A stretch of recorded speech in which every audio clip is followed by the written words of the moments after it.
नमस्कार प्रेक्षकांनो, स्टार प्रवाहावरील लग्नानंतर होईलच प्रेम या मालिकेच्या आगामी भागात आपण पाहणार आहोत की मिथुन भाऊजीला त्याच्या मुलीच्या हॉस्टेलमध्ये पैसे भरण्यासाठी हवे असतात. त्याचमुळे ते आता मानिनीकडे पैसे मागू लागतात. खरं तर अनकम्फर्टेबल होऊन ते पैसे मागावे लागत असतात, पण मात्र मानिनी आता दुसरा राग त्यांच्यावर काढते. त्याचमुळे मिथुन भाऊजीला स्वतःचीच लाज वाटू लागते आणि ते तिथून निघून जातात. तर मानिनीला नंतर कळते की आपण उगाच मिथुन भाऊजीवर दुसरा राग काढला.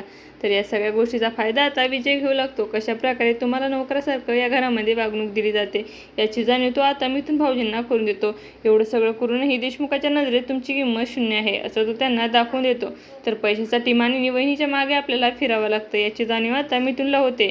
पण मिथुन विजयच्या बोलण्यावर एवढं काही लक्ष देत नाही. पण जेव्हा त्या दुसऱ्यांदा आता मानिनीकडे पैसे मागायला जातो तेव्हा सुद्धा मानिनी त्याला इग्नोर करू लागते. आता कुठेतरी जाऊन मिथुनला विजयचं बोलणं आता खरं वाटू लागतं. असं काही आपल्याला या भागात पाहायला मिळणार आहे. तुम्हाला जर आपला व्हिडिओ आवडला असेल तर चॅनलला लाईक, शेअर आणि सबस्क्राईब करायला विसरू नका. धन्यवाद.